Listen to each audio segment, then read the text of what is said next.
In today's episode, we discuss the coaster that opened at a small theme park in Indiana and ended up being the best wooden coaster in the world. Welcome to Airtime Traveler.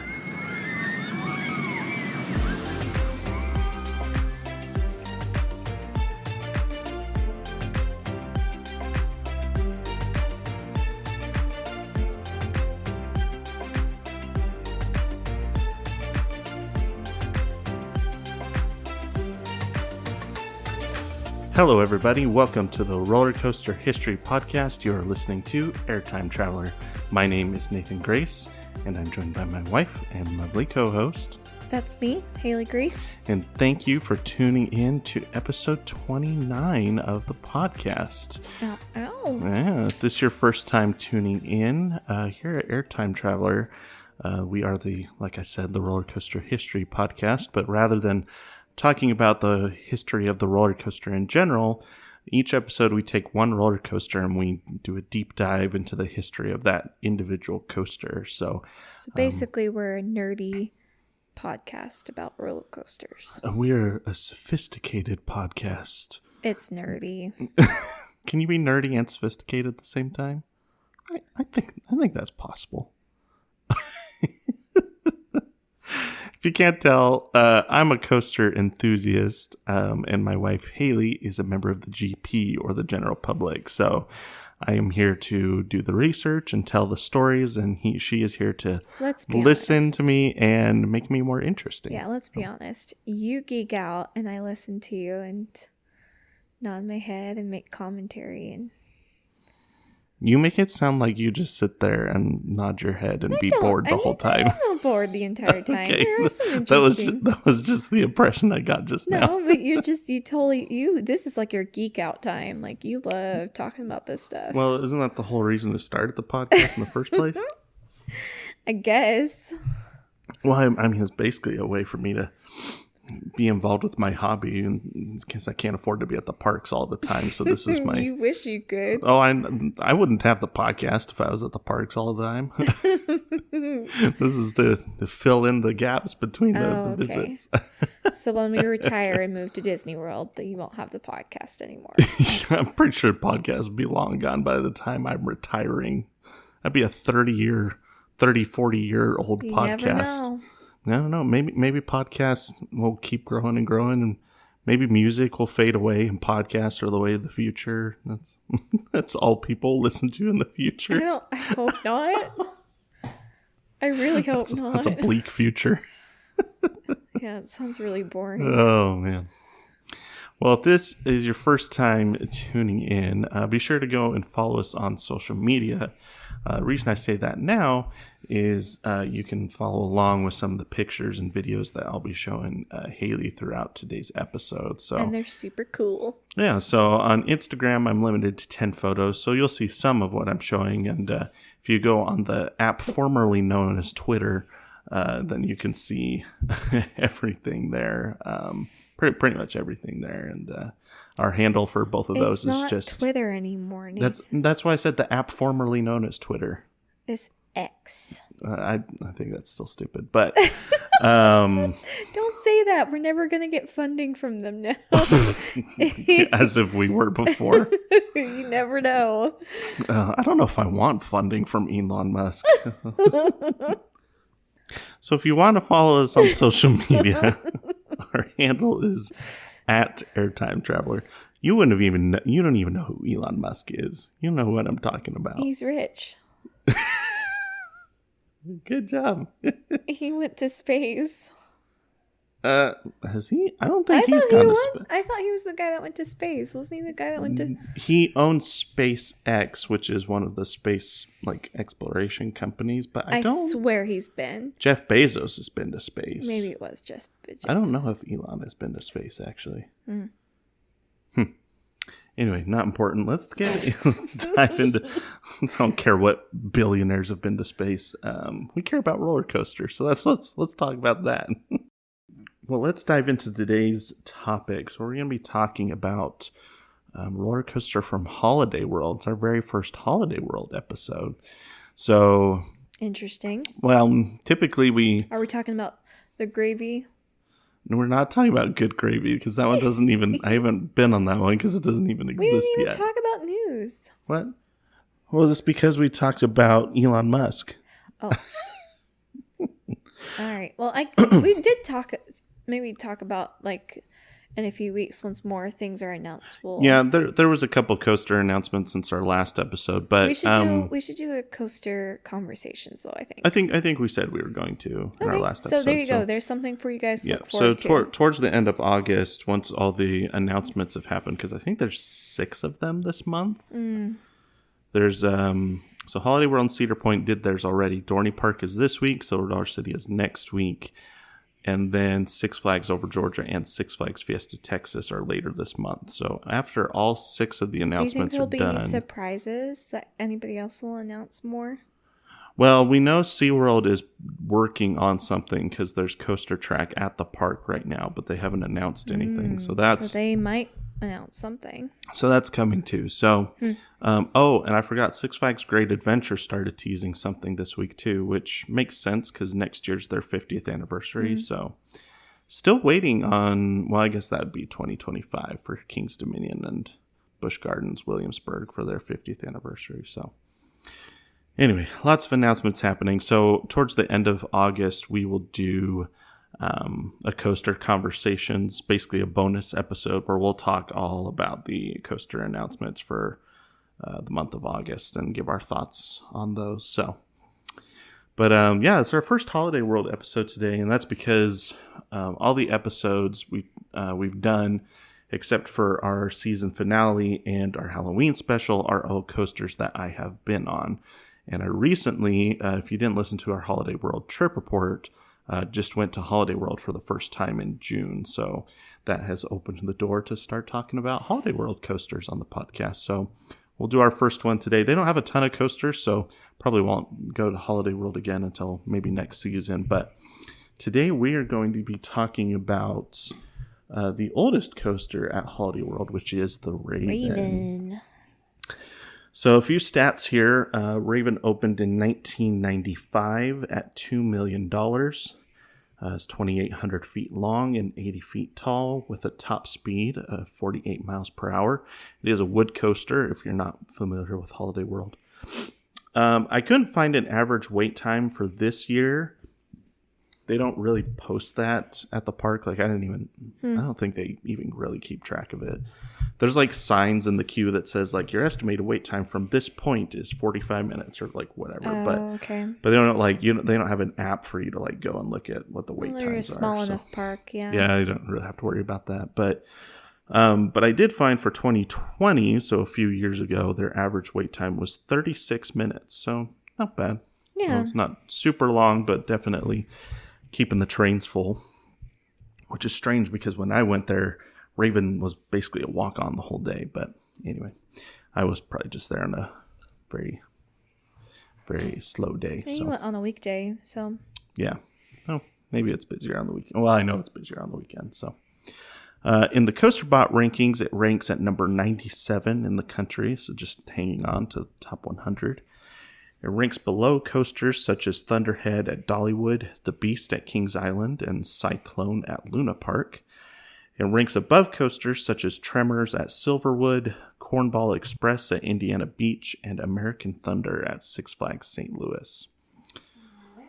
Yep.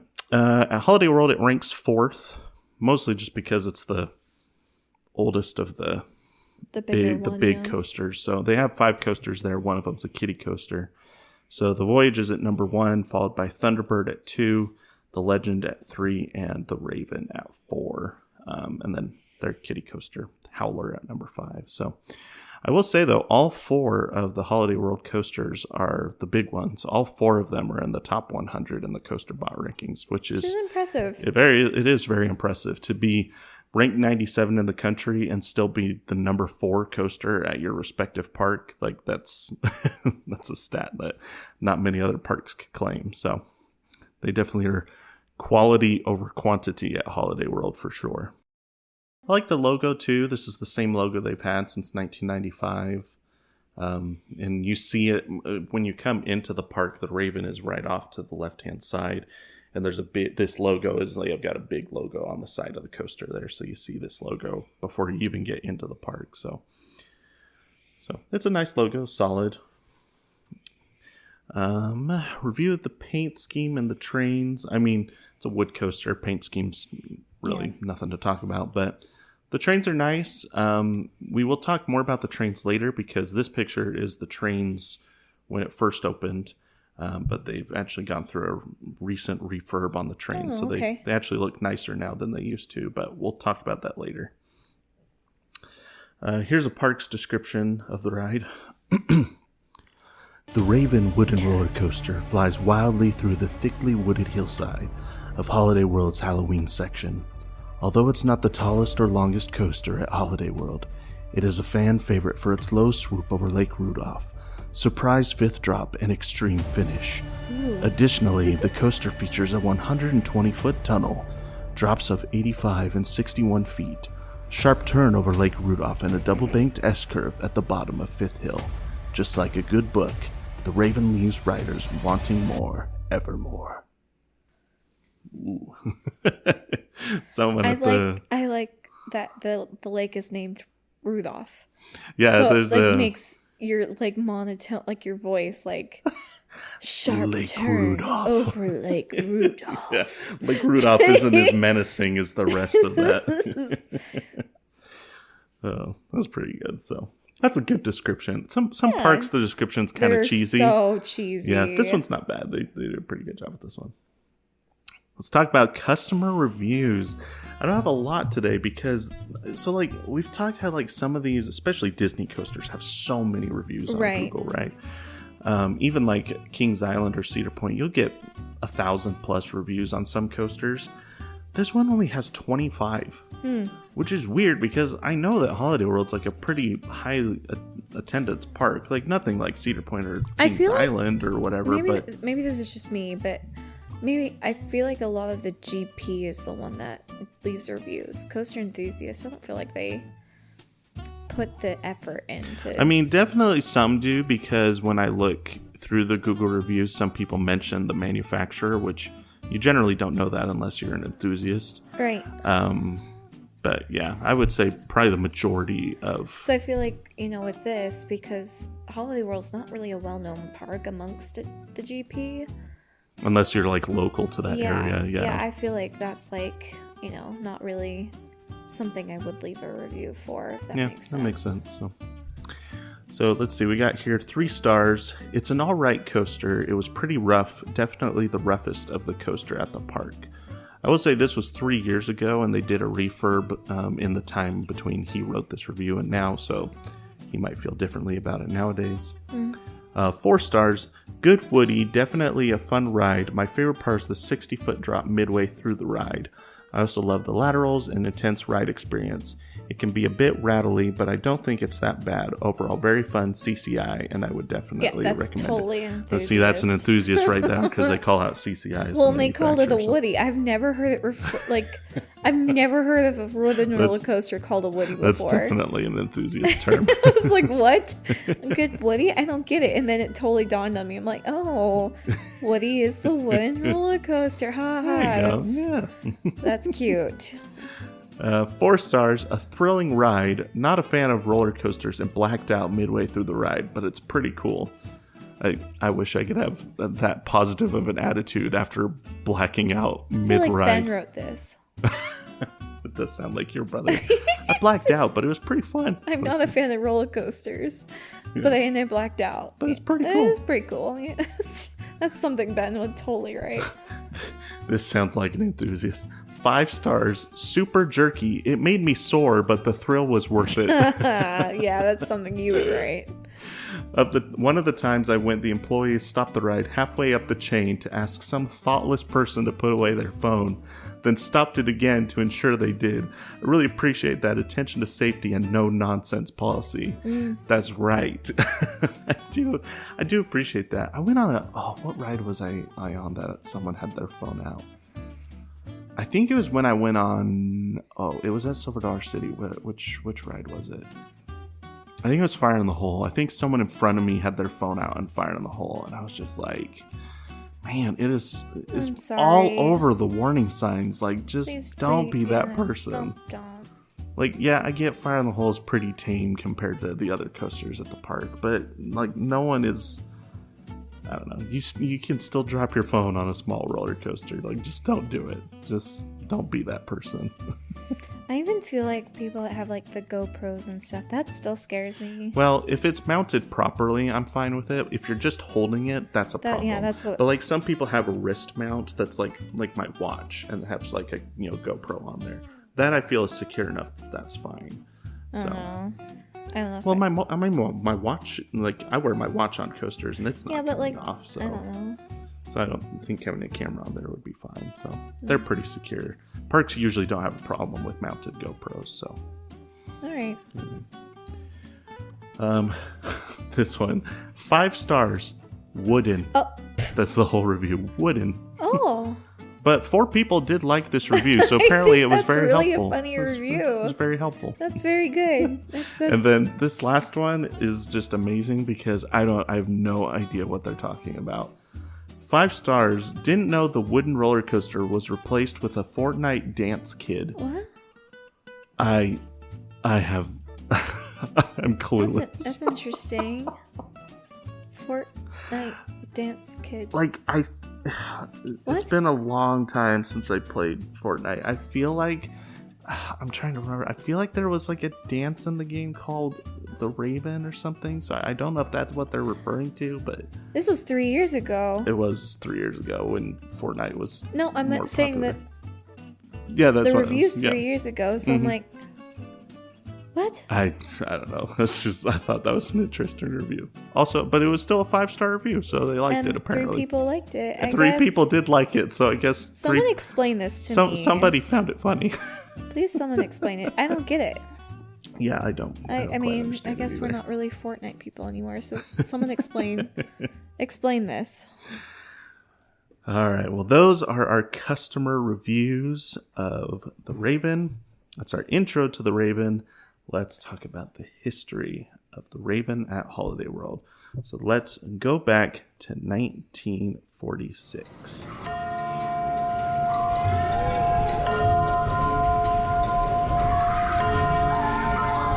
All right, 1946.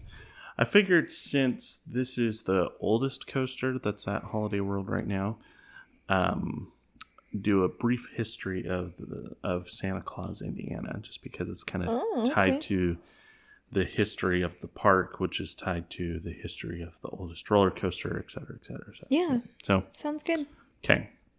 So, community of Santa Claus was established in 1849, a long time ago.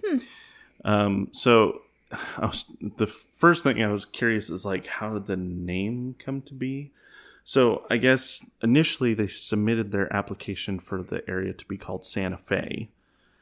And basically the post office, what was it? The post office department said, choose some name other than Santa Fe. Like just don't make this more complicated. There's already Santa Fe. Like, I'm assuming at that point Santa Fe was already a thing, so they wanted something different. And so there's not really known how Santa Claus happened. There's lots of different versions of the story, and there were other choices that weren't settled upon.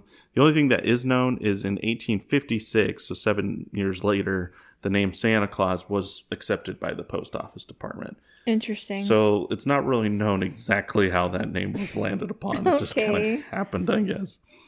So the town didn't even have like any Christmas theming. Like, they weren't like picking that name so that they can make it a tourist town. Like, that's just kind of the name they picked, and then it's just, what should we name our town? Santa Claus. Okay, yeah. Okay. And then they just kind of was stuck just like it. any other tiny Indiana town, but it just happened to be called Santa Claus. It was kind of funny.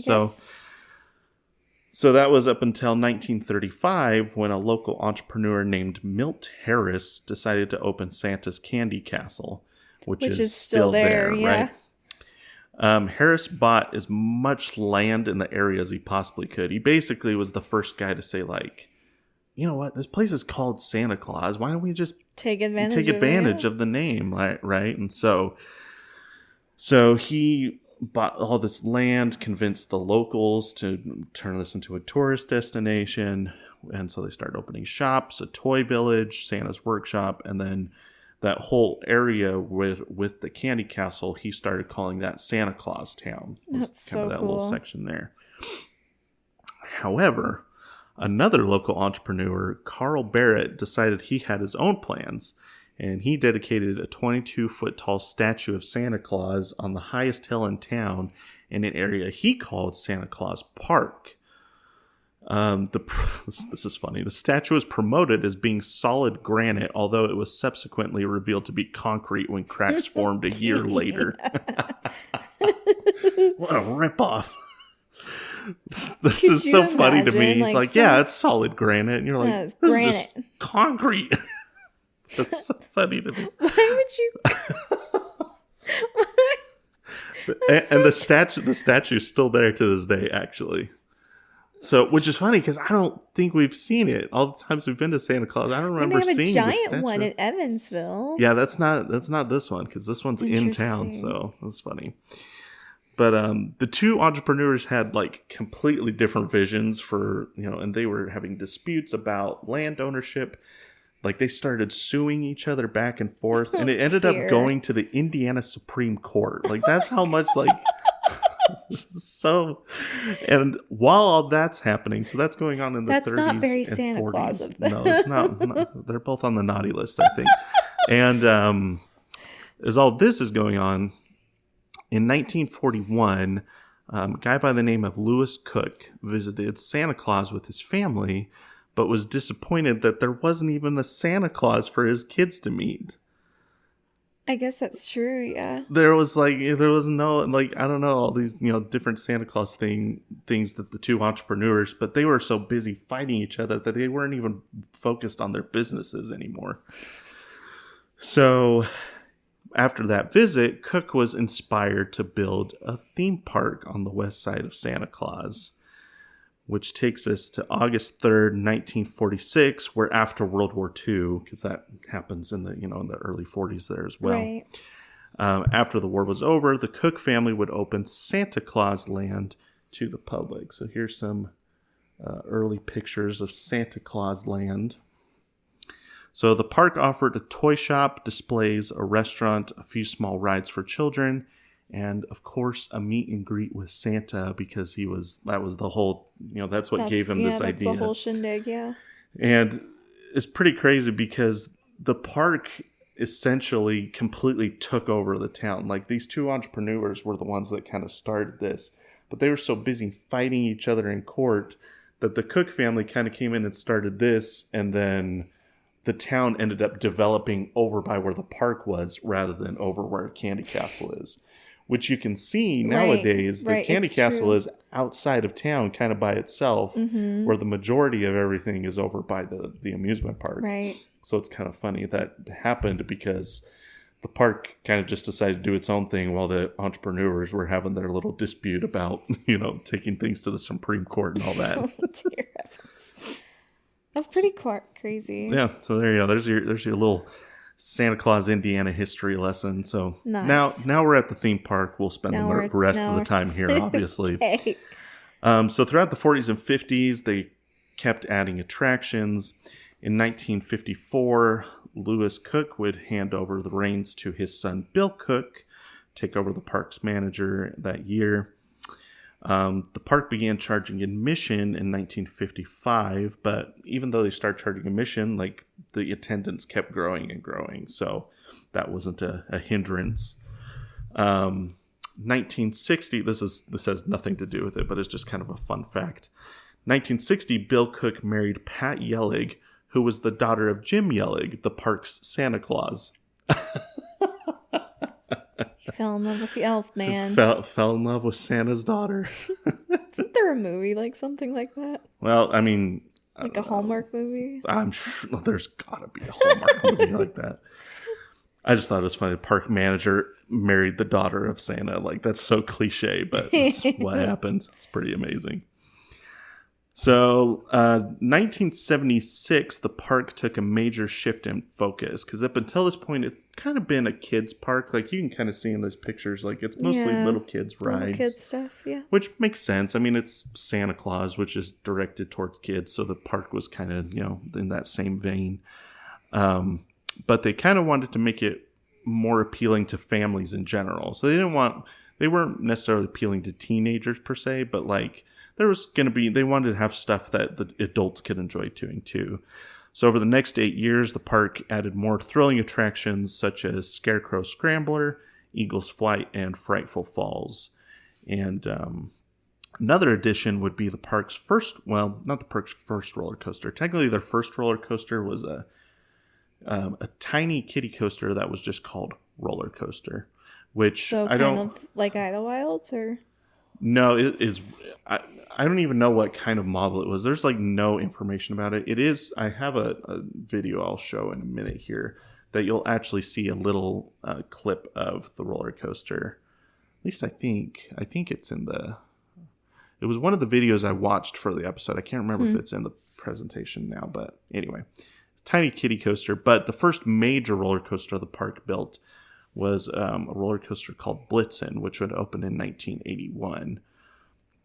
It was pretty much just a traveling carnival coaster. So they actually bought it. So they bought it in 1981, but they bought it from Geauga Lake, which is funny because we've talked about Geauga Lake in our Dominator episode. Yeah. So they bought that from Geauga Lake in 1981. It operated as Cyclone when it was at Geauga Lake. Coaster operated as Blitzen until 1984. And then in 1984, Santa Claus Land officials and the Cook family made the big decision to overhaul the park and to include multiple holidays instead of just Christmas. Which I think is smart. So that now included a themed area for 4th of July and Halloween. And obviously that leads to 1984. The park is rebranded as Holiday World as we know it today. Mm-hmm. So here's a brochure from 1984.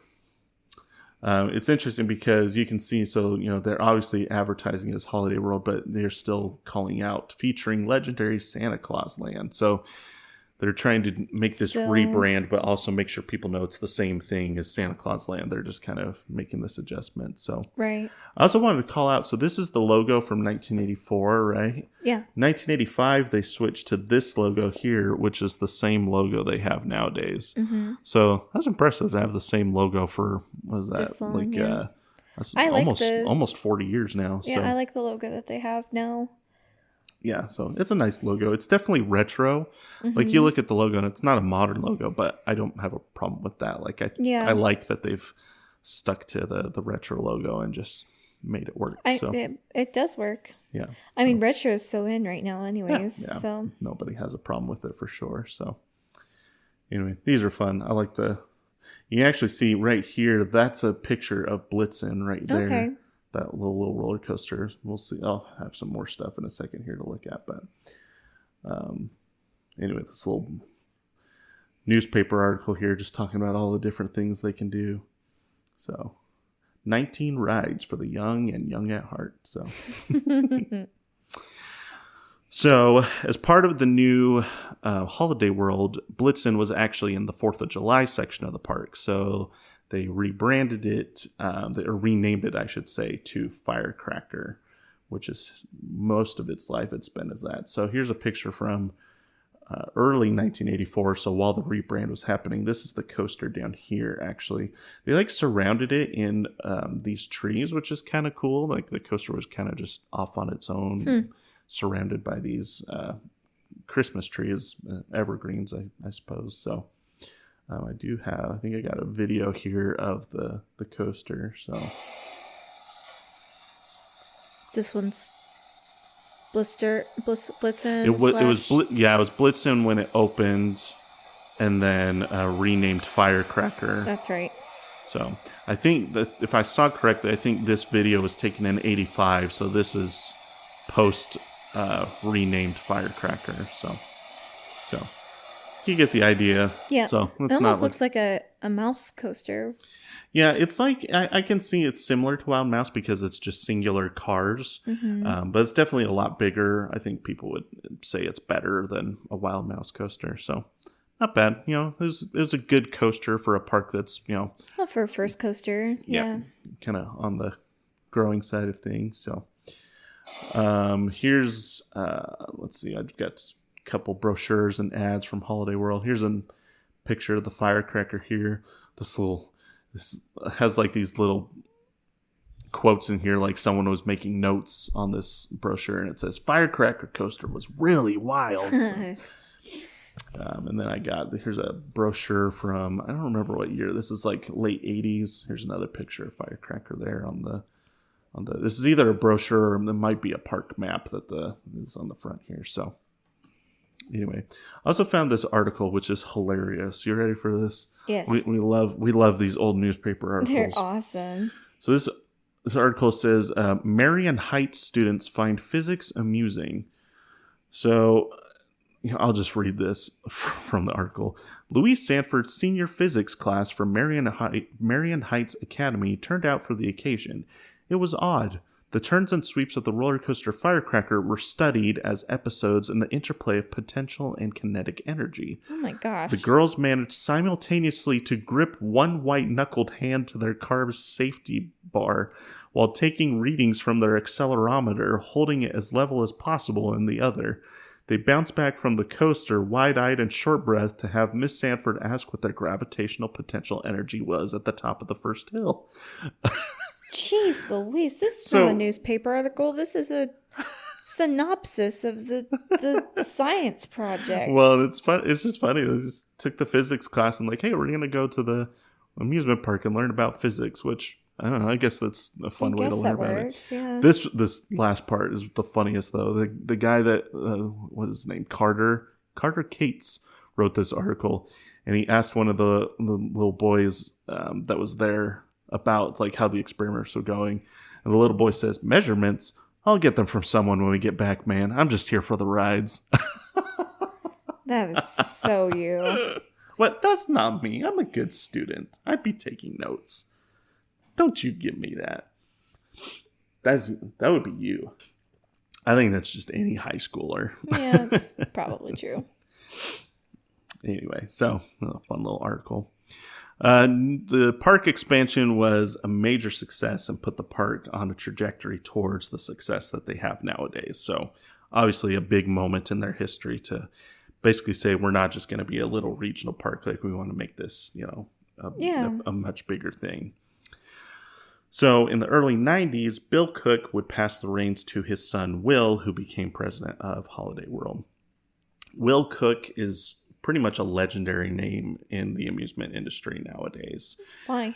Just the what he did for Holiday World, he basically took Holiday World from a regional park to coaster enthusiast destination park. Like, he was the driving force behind, like, the Raven we'll talk about. Mm-hmm. He was the driving force behind that, but also the coasters after that. Like, he really just took Holiday World to new heights. And so he's That's cool.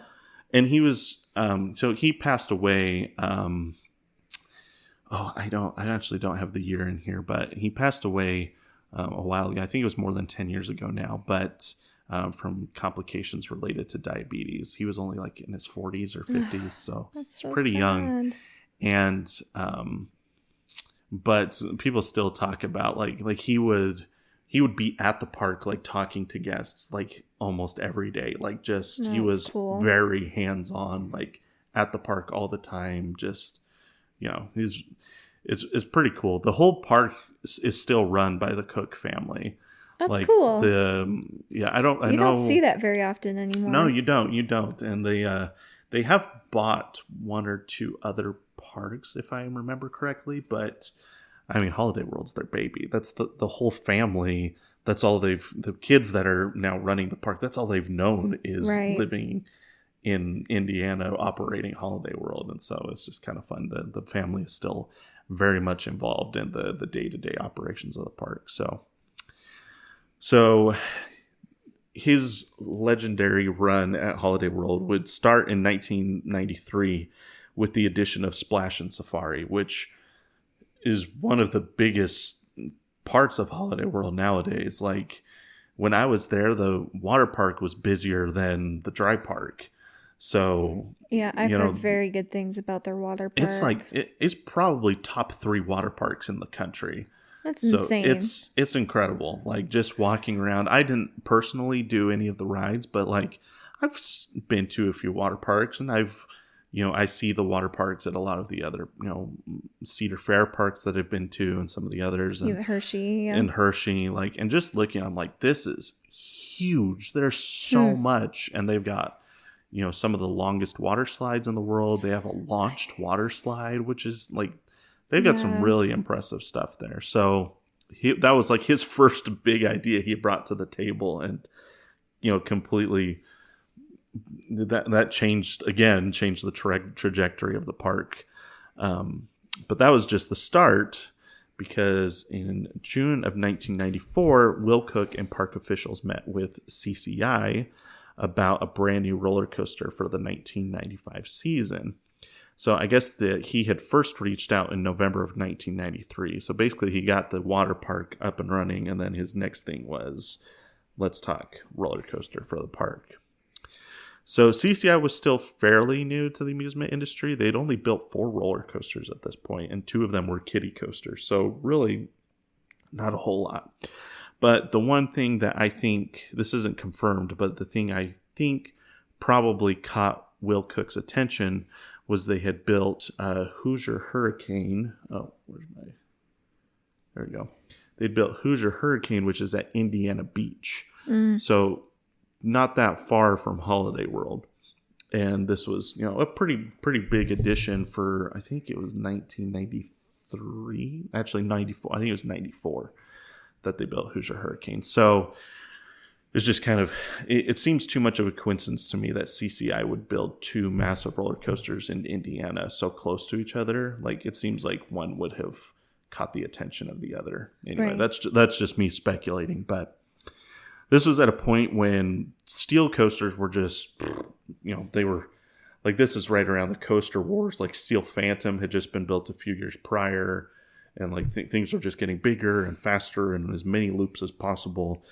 And so for Holiday World to kind of be like, I think we just want to do a wooden coaster is kind of interesting. And we'll talk, I got some quotes in here from Will Koch on why they wanted to do a wooden coaster instead. So by the end of summer of 1994, Koch had officially hired CCI to build the wooden coaster at the front of the park in the Halloween section.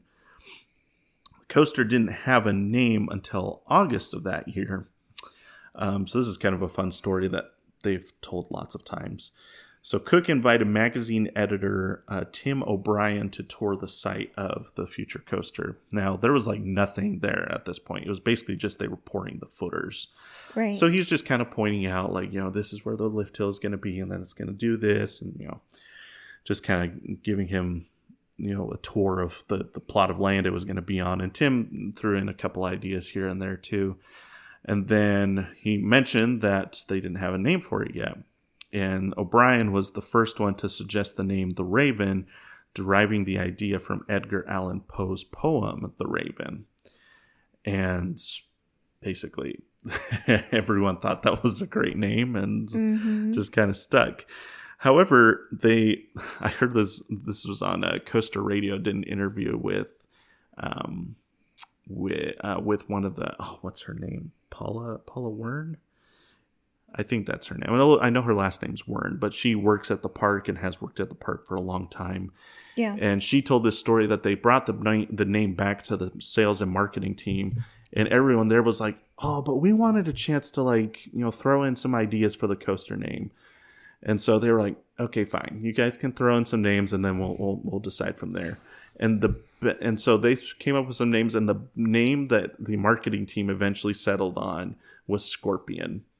That's the name that they wanted. For a Halloween thing? I know. It's not a good name. It's not.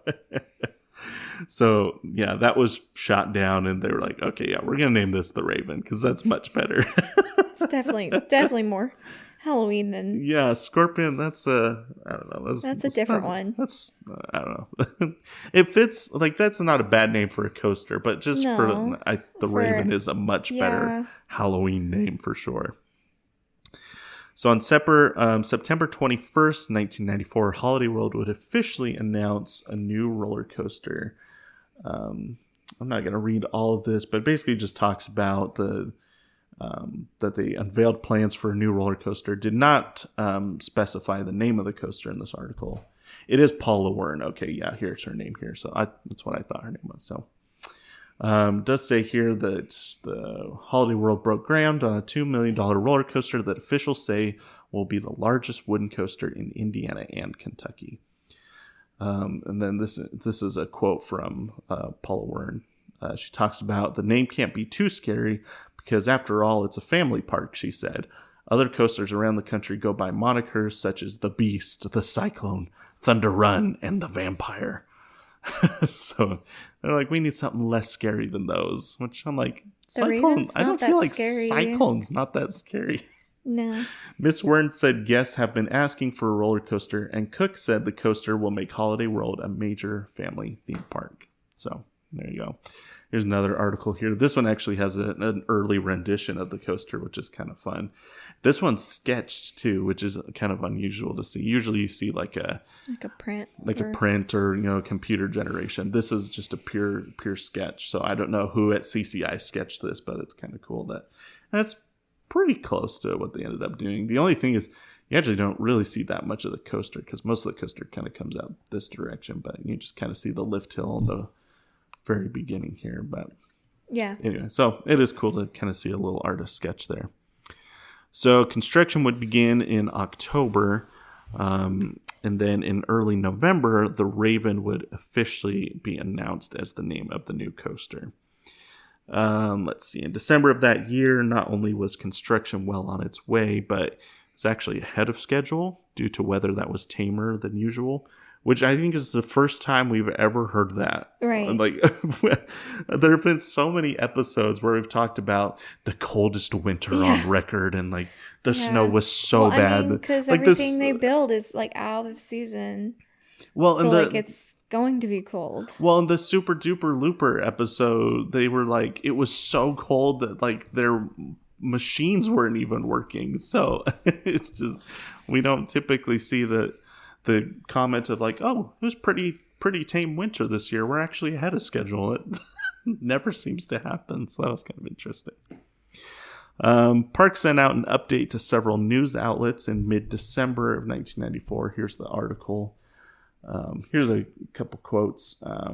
So this is Cook talking about why they decided to go with wood. Cook says, we like wood because demographically it fits our park better. Translation is, Holiday World, unlike such teen-hungry regional parks such as Six Flags and Kings Island, aims its pitch primarily at families. Wooden coasters don't turn people upside down and elsewhere, so they don't frighten off smaller children, moms and dads, and even grandpas and grandmas. There you go. Here's some more from Cook. He says, the leaves are down now, so you can see most of the structure, but when spring comes, much of it will be hidden. People won't see much of the track until they're on it. We wanted there to be a lot of surprises. If you can see all of it when you walk up to it, where's the surprise? Right. So that was kind of his theory, is he liked having the coaster out in the woods so that you couldn't actually see it. Kind of interesting. You don't, because you love taking pictures of it. That's the only thing I don't like about it. Which, by the way, if you like taking pictures of coasters when you're at the park, I do have a secret little spot to go get pictures of the Raven. So I'll just throw this in here now while I'm thinking about it. If you go out into the parking lot, not the one across the street from the park, but the one that's directly connected to it, if you walk back towards the kind of the back of the parking lot, is basically you're walking along the fence line that's right next to the coaster.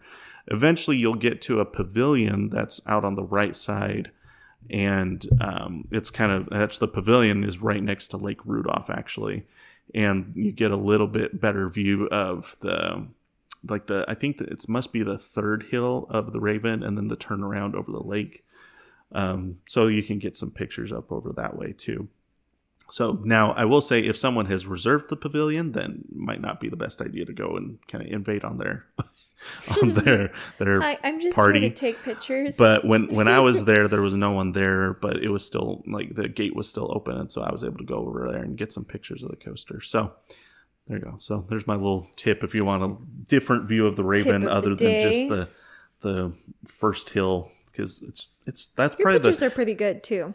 Oh, thank you. You're welcome. Oh, that coaster's hard to find a good spot to take pictures of it. So anyway. Let's see. So during the construction process, this is kind of interesting.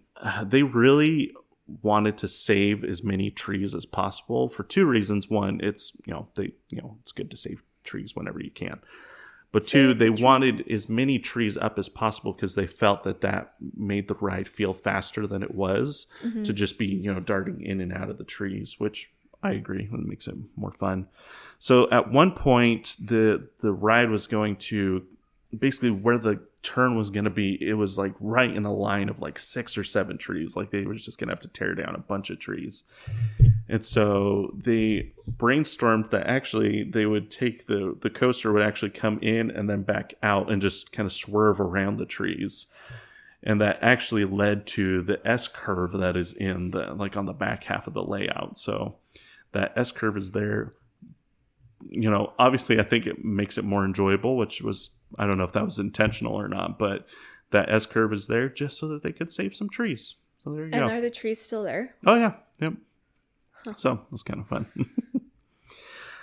Let's see. Coaster enthusiasts were buzzing for this new edition. This is probably, I think I have a quote from Ace later on here that says that it was the year's most eagerly awaited wood coaster.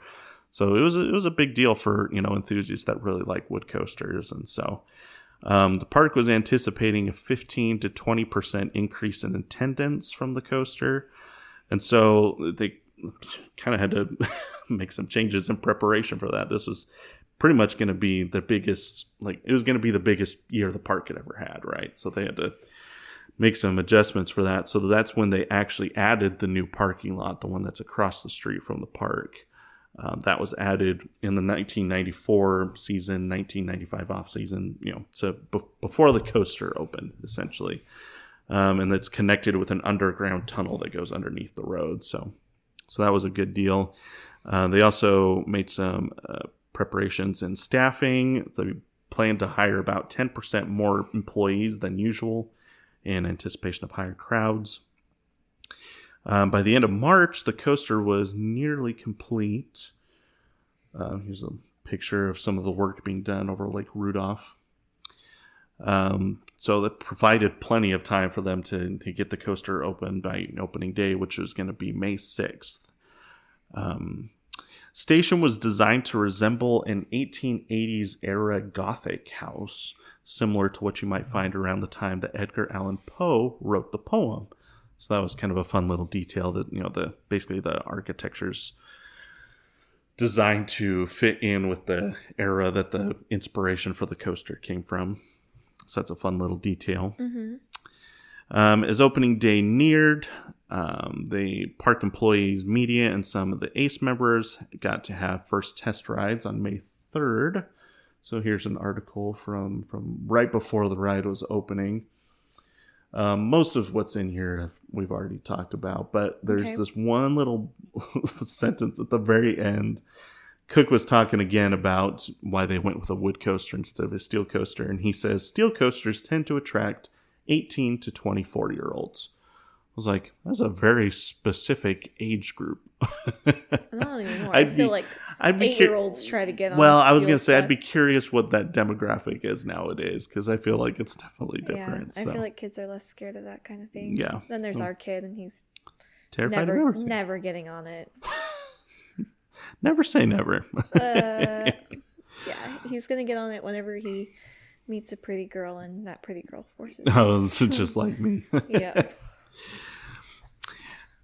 Oh, let's see. After all that, on May 6th, 1995, the Raven would open to the public and continues to operate to this day. These are some pictures. These are actually from opening day, which is kind of fun. Sometimes you can't get those. Santa rode it. That's cool. Yeah, Santa got to ride the coaster. We'll talk. There's a few people on here I'll call out in a second here. So, ride experience is as follows.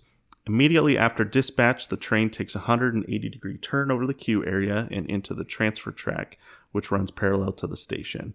After passing through, the train dips down and under the final brake run and into the lift hill.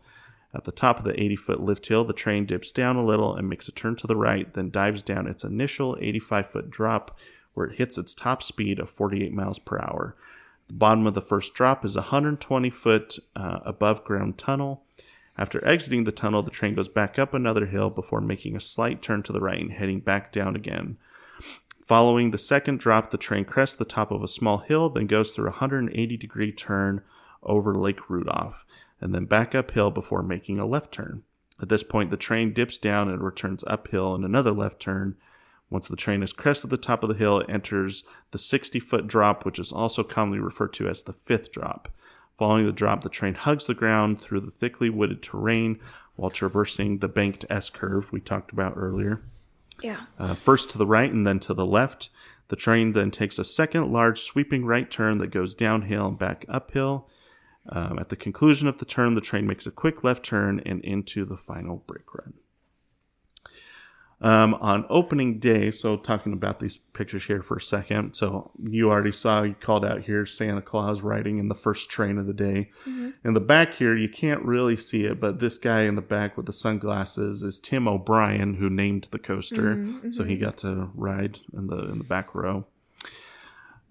Front row here, this is Will Koch, actually, park president in the front row. And then this is, what's her name? Denise Dinlaric, who was the president of CCI. So the president of the park, president of the manufacturer of the coaster, right in the front row. Yeah.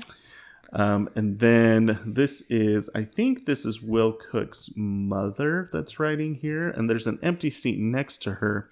The reason for that is on opening day, Koch's 5-year-old daughter, Leah, opted out of riding the very first train at the last minute. So she was supposed to be on it, and then she was, got too scared. Yeah.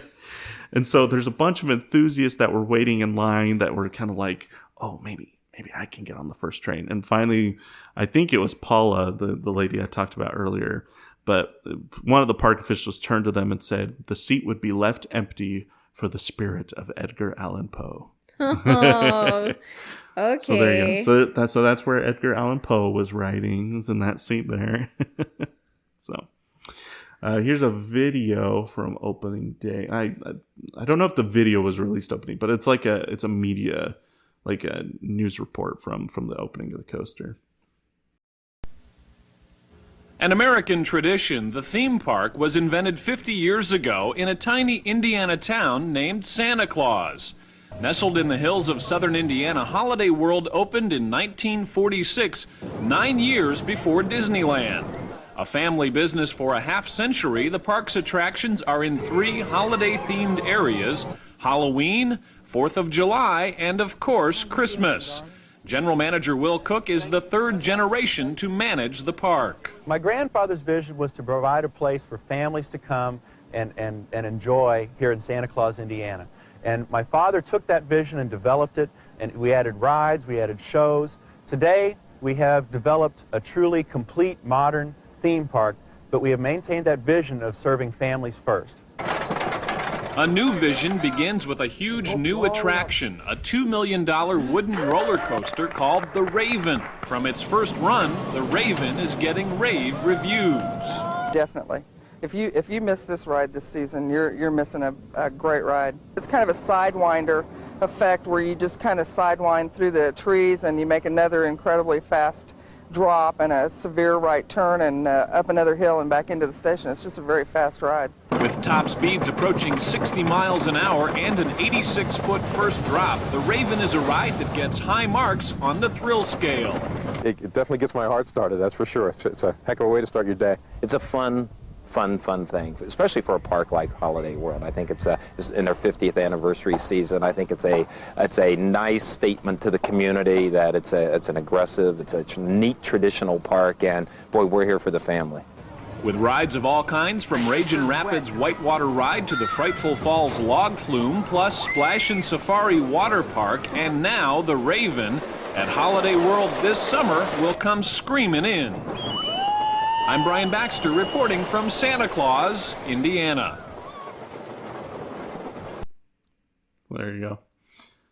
I like watching old news articles like that. Too. Or news. Yeah. News and that was a good one. So. That was like long and yeah, showed a lot. So the reason I found that, I will call out the park, not call out the park. I'll give kudos to the park here. They are very invested in maintaining like a good record of their history, and like they're very transparent about all the work that they do on their rides. Like it was pretty easy to find a lot of this stuff. Like this news like release that's posted directly on Holiday World's YouTube channel. That's cool. So they do all kinds of stuff. It's really cool. They have a blog that they run and a podcast that they run. Like they're just very open about the operations of the park. Well, there we go. We could team up with them. That'd be fun. That would be really cool. So they're really cool. I love what they do at Holiday World. They're just very it's just I'm excited to actually ride their stuff. Just a lot of no nonsense stuff going on at Holiday World. I'm excited to like actually go and ride their stuff because maybe next year we'll have to go check out Good Gravy. Yeah, I mean I didn't get to ride anything. I don't know because if you didn't listen to our other episode, that's a good point. Yeah. I wasn't able to ride anything because I'm pregnant. So, but hopefully next year I'll be able to ride stuff, which will be exciting. She has family that only lives an hour from the park, so it's not that hard for us to get there. So yeah, and they go. Fun. You know, they don't go quite a bit, but they go. So I think they would go with us to check out the new coaster. So yeah, they probably would. That'd be fun. So here's a brochure from 1995. So. Got the Raven on the front, obviously. Got to show off your new coaster. The coaster was a huge success. Like, the enthusiast loved it. The GP was all over it. Like, it was everything the park was hoping for. Didn't have structural problems. Didn't have, like, we've talked about so many coasters that just, like, had this happen or that happen. Right. Like, this just was perfect. Like, there was no problems. Everybody loved it. It just is exactly what the park was hoping for. Good. So I got this is huge three page article in this newspaper all about the coaster. And obviously not going to read all of it, but there was a couple things that are interesting here. It was talking a lot about the two designers of the coaster, which is Dennis McNulty and Larry Bill, two of the coaster designers over at CCI designed the Raven. And it talks about here that he'd lay awake at night. Roller coaster designer would play out every moment, his mind twisting to match the track. The gentle glide out of the station, a turn to the left, 30 seconds at the lift hill, another 60 around the track. It's just kind of interesting to see how his mind works of like, vision, just like in his mind, he's just seeing like how the coaster can fit into the different plots of land that he's asked to work on. And so it's interesting. Little section here. What does it say? With the portion of the Raven that goes over the lake, for example, he and McNulty came up with a special metal platform in the water to support the track. So something they hadn't done yet was build coaster track over water, I guess. So that was something they had to develop for the Raven. Cook says Cook would talk to a lot of coaster enthusiasts and like manufacturers about different coasters that they had been on, which ones were their favorite and what parts were their favorite. Like he basically was like talking to people that loved coasters and trying to piece together things that people liked and try to put all of that into one coaster. It's kind of interesting. And then I found this fascinating, how they, I don't know if this is still how they do it, but this is how they mapped out the coaster in, at least in the 90s. So it says, using a topographic map and their surveys, the team drew up a design and started fine-tuning it. Cook knew he wanted a tunnel and was hoping to include 2 big drops instead of the usual 1. As the coaster took shape, the designers stuck flags in the ground where the track would be. Members of the Cook family walked the track over and over again, imagining the lift hill, the first drop, the tunnel, the turns. They ended up asking us to push it back a little further into the woods, Bill says. Then there were a couple of trees in the way, so we had to make adjustments. So, kind of interesting. Just the thought of, they're sticking colored flags out in the woods to kind of imagine where it's going to go. It's kind of a fascinating way. So again, I don't know if that's still how they do it, but also saw this little quote here talking about how each train takes 6 months to put together. There's no assembly line like an auto manufacturer, so it's not like factory built like coaster trains. They had to like hand build them whenever they're ordered. So it takes 6 months per train, which is kind of fascinating. So, and then this is really funny. Just one last thing from this article. After that, so they're talking about how testing the coaster. They tested it without dummies first, and then they wanted to test it with dummies. So it said, after that, the seats were loaded with 60-pound bags of corn for more testing. About 3,000 pounds were put on for the early run-throughs. We used to use sand, but it scratches the wheels and paint and makes a mess on the track, Larrick says. Birds, squirrels, and deer eat the corn, so we figured we might as well use something that animals would eat and clean up for us. All right, this I guess. Nowadays they use water, which makes more sense. Yeah. But corn is an interesting solution. I hadn't heard that one before. I mean, yeah.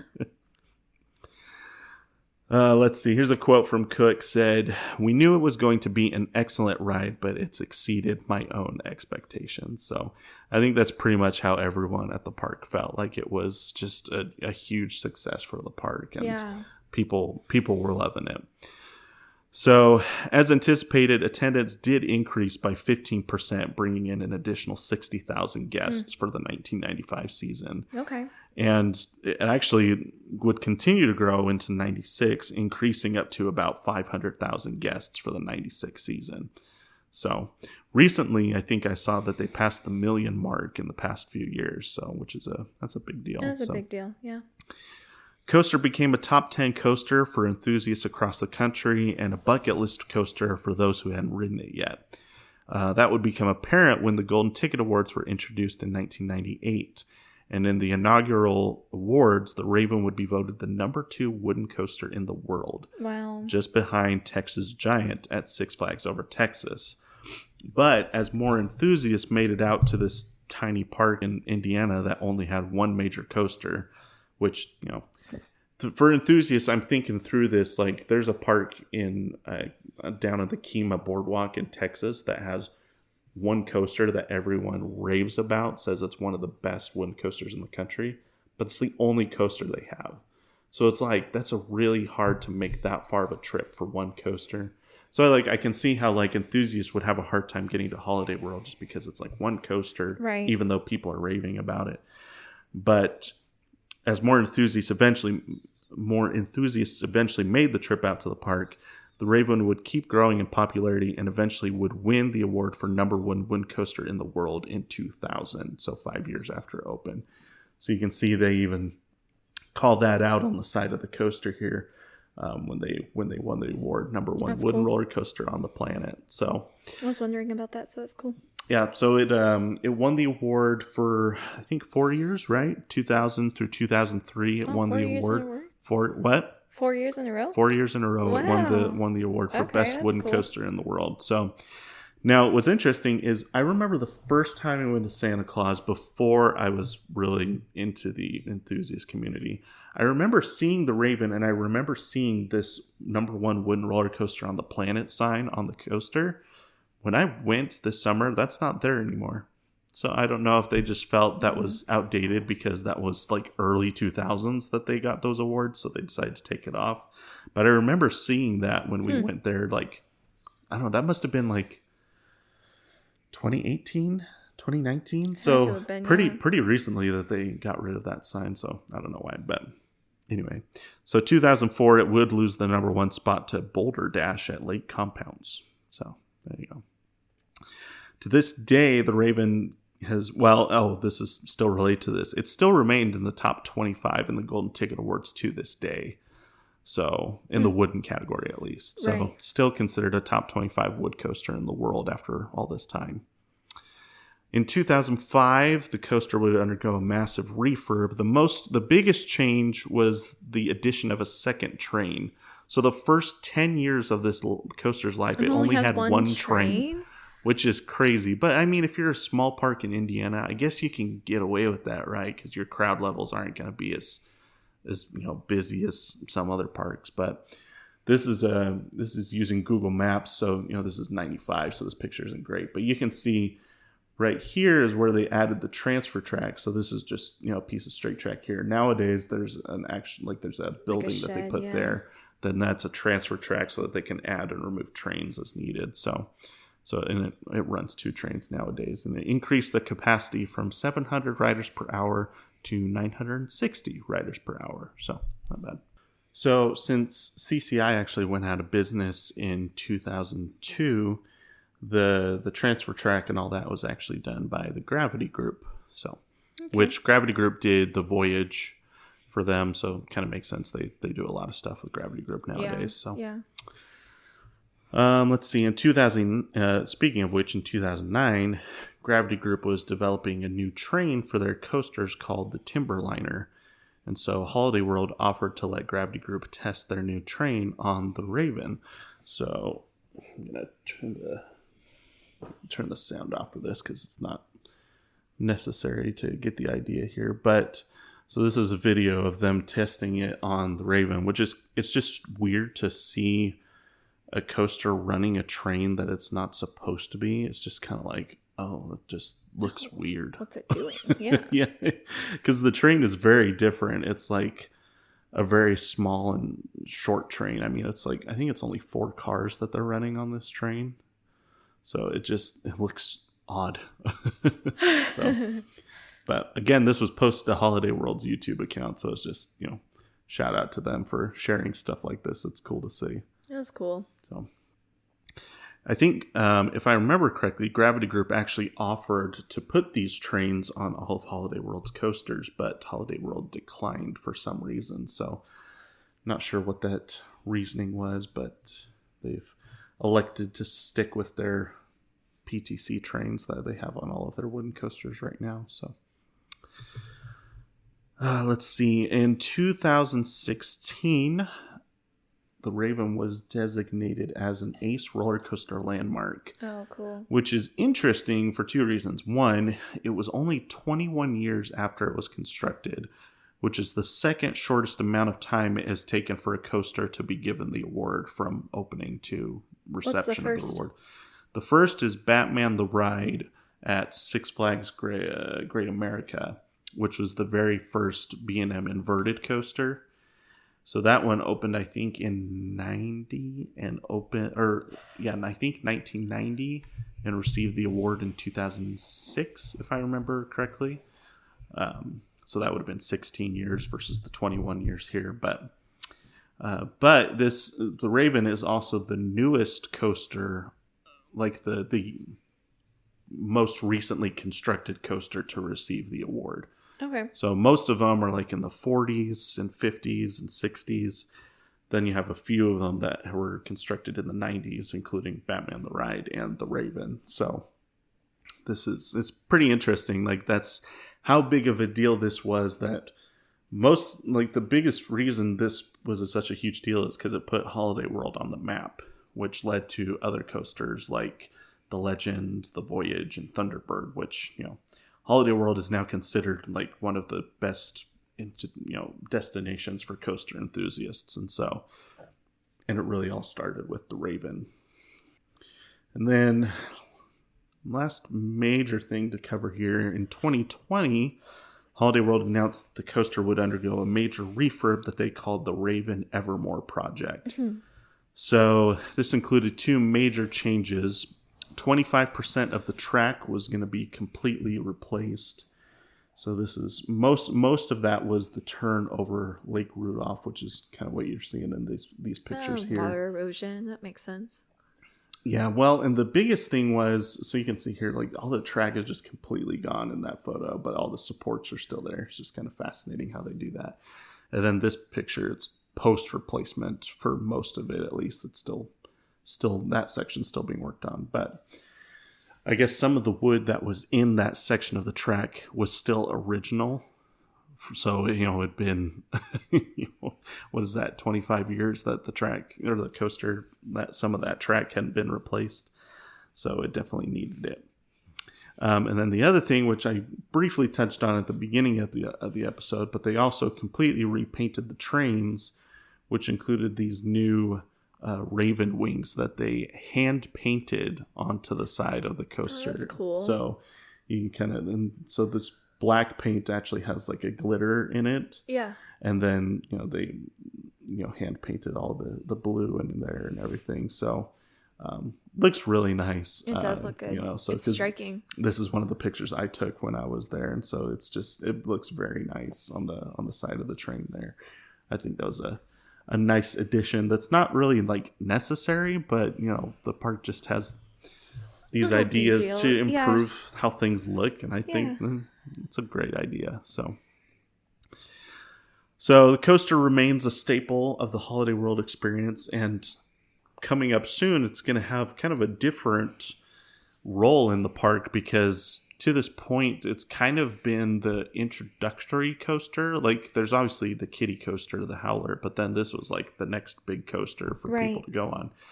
Well, now with Good Gravy opening next year, that will kind of be the stepping stone in between the Howler and the Raven, which will be, I think, a good opportunity for some, younger kids to ride Good Gravy and be like, okay, maybe I could try the Raven. And so you might get even more people, kids being willing to ride the Raven after riding Good Gravy next year. So, but that is the history of the Raven at Holiday World. So there you go. What sound does a raven make? Caw, caw. That's a crow. Oh.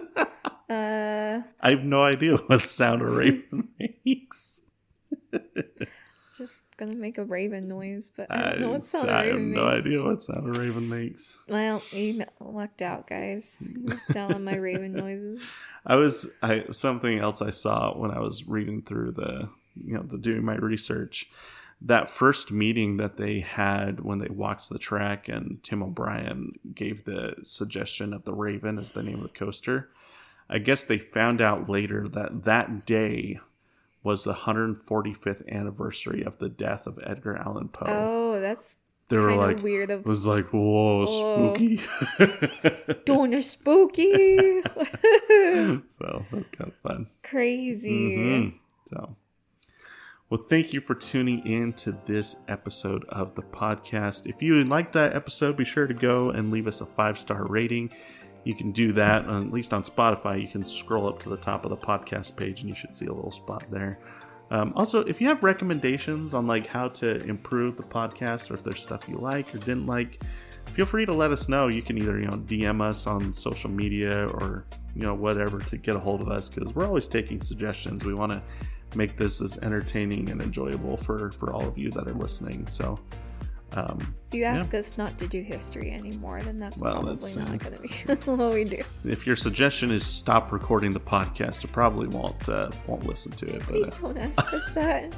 We like doing it. It's kind of mean. Don't be mean. Be sure to go follow us on social media. Constructive criticism. You can go follow us on social media on Instagram and the app formerly known as Twitter. X. Our handle is @Airtime Traveler. You'll be able to, like I said earlier, you can see some of the photos from to get today's episode, but also we're participating in other conversations and posting pictures and different things from our trips. And you'll also be able to keep up to date whenever we have trip reports come out, or like we mentioned earlier, our episode of Coaster Conversations at the end of the month. So be sure to follow us and check that out. So yep. I think that's all we have for today. We have some exciting news coming up, but I can't say what it is. But if you're listening to this the day that it came out, it will be early next week that you'll be able to see our exciting news that we have. So be sure to keep an eye out for that on our socials. Yeah. It's very exciting. I'm so excited. Yeah, it's probably the most exciting thing that's happened I'm so pumped. For the podcast since we started. It's going to be awesome. Yeah, so we're definitely keep your eye out for that. That'll be fun. Yeah. Well, thank you for tuning in to this week's episode, and we will see you in the next one.